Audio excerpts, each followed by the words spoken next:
Class 10th के सभी विद्यार्थियों, आज के इस वीडियो के अंतर्गत मैं आपको MP board class 10th Hindi second exam 2026 के अंतर्गत मैं आपको यहाँ पर एक बेहतरीन सा सैंपल पेपर देने जा रहा हूँ। बच्चों, ये मात्र एक सैंपल पेपर मत समझिएगा आप, ये गारंटी है मेरी कि जिन बच्चों को इसमें अच्छा स्कोर करना है तो मैं आपको 6 तरह के क्वेश्चन पेपर प्रोवाइड करा दूंगा, जिसमें आपका पूरा काम हो जाएगा।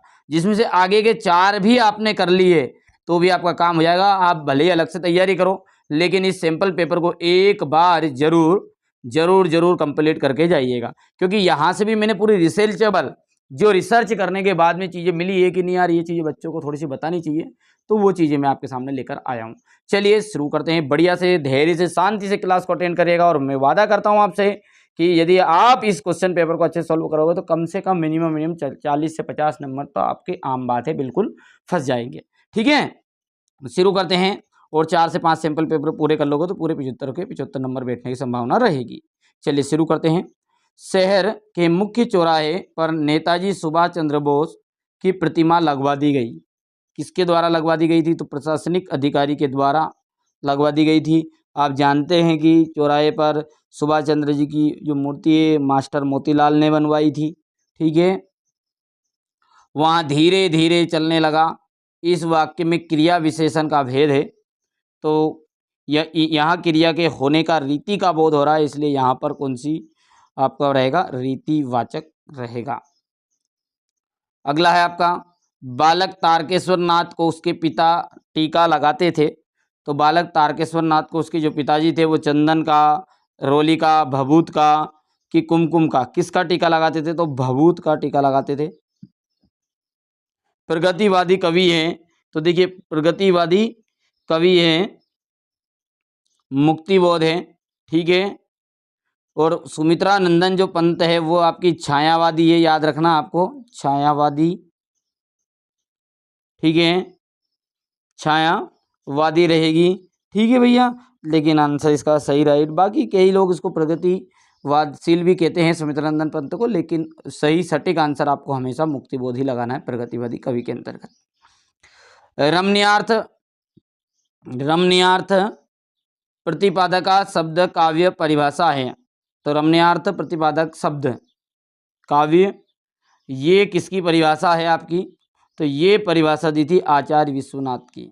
ठीक है, स्वयं प्रकाश जी की ने पत्रिका का जो संपादन किया है वो किस में किया था?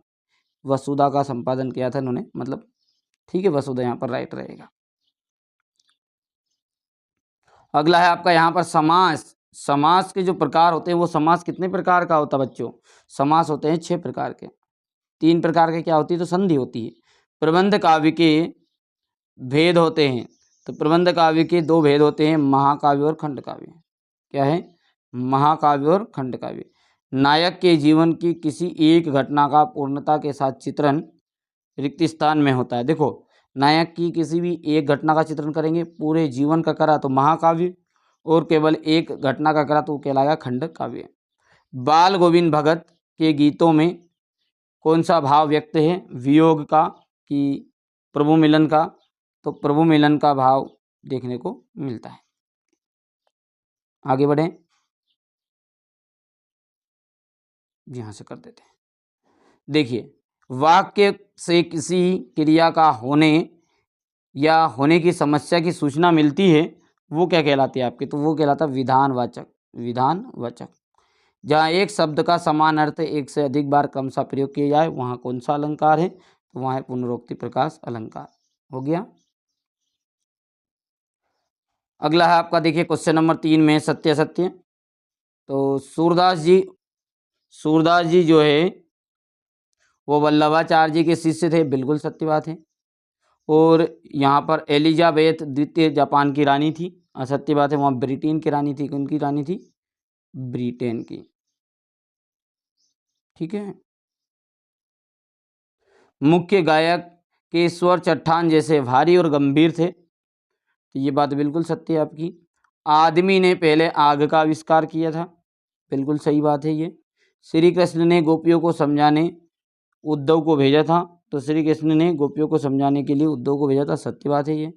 संशय स्मरण में कल्पना तत्व की प्रधानता होती है, तो संशय स्मरण में आपका ठीक है वास्तविक यादों का इसमें समाजोल रहता है, कल्पना तत्व की प्रधानता नहीं होती, तो इसलिए ये बात हो गई आपकी गलत।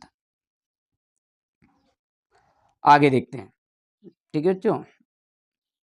सही जोड़ी, मैं क्यों लिखता हूँ, जल्दी बोलो, मैं क्यों लिखता हूँ। तो ये आपका अज्ञे जी का आ जाएगा यहाँ पर, मैं क्यों लिखता हूँ का क्या जाएगा आपका अज्ञे जी, ठीक है। चलिए इसके बाद में अगला क्या है, ये प्रत्येक चरण में 16-16 जो मात्राएं होती है, वो 16-16 मात्राएं किस में होती है, देखो भैया ध्यान से, ये हो गया आपका अज्ञे, 16-16 मात्राएं होती है चौपाई छंद में, ठीक है। गद्य की प्रमुख विधाएं, गद्य की प्रमुख विधाई का है क्या है, कहानी। गद्य की जो प्रमुख विधा है वो बन जाएगी आपकी कहानी, ठीक है। चलिए आगे बढ़े।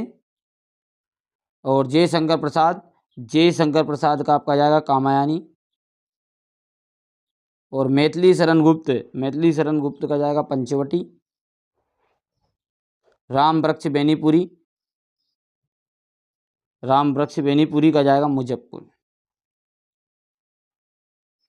ठीक है, हो गया है। चलिए अब क्वेश्चन नंबर 5 देखते हैं। एक वाक्य में उत्तर, कवि के अनुसार किस ऋतु की आभा अट नहीं रही है, तो फागुन की।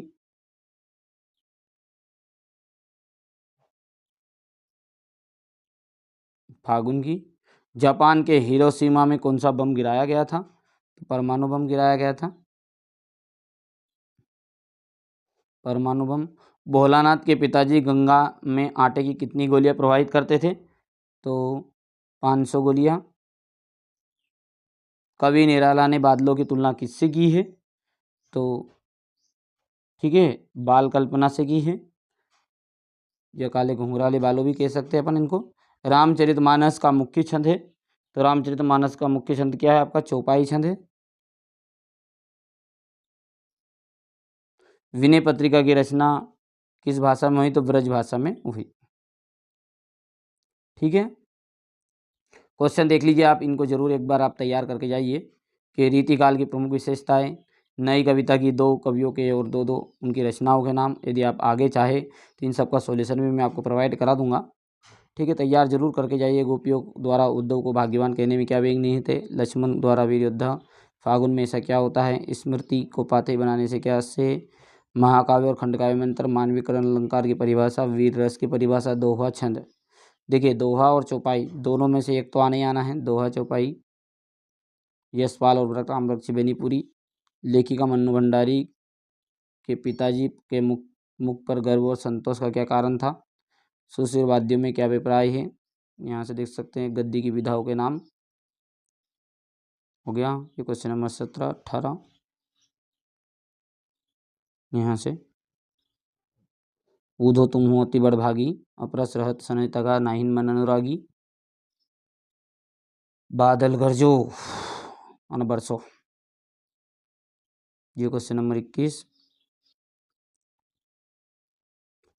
यहाँ से आप देख सकते हैं क्वेश्चन 22, और ये क्वेश्चन नंबर आपका 23 हो गया। तो ये चीज़ें मैंने आपको प्रोवाइड करा दी। बट बच्चों मैंने एक ये सैम्पल पेपर आपको प्रोवाइड कराने की कोशिश करी है, बढ़िया से तैयारी करिए। मेरा उद्देश्य ये है कि आप अच्छे अंक प्राप्त करें। मैं सेट बी भी प्रोवाइड कराने की जल्दी से कोशिश करूँगा, सी की भी, डी की भी, ई एफ, ठीक है। तैयारी रखिएगा अच्छे से, मैं आपके साथ हूँ, हर पल खड़ा हूँ, घबराने की ज़रूरत नहीं। कोई भी समस्या है तो आप कमेंट बॉक्स में कमेंट करिए, बाकी आप अलग से तैयारी करिए बच्चों, ठीक है। कोई रियल पेपर के लफड़े में मत पड़ना, मॉडल पेपर से तैयारी करो, बढ़िया से अच्छे से नंबर प्राप्त करो।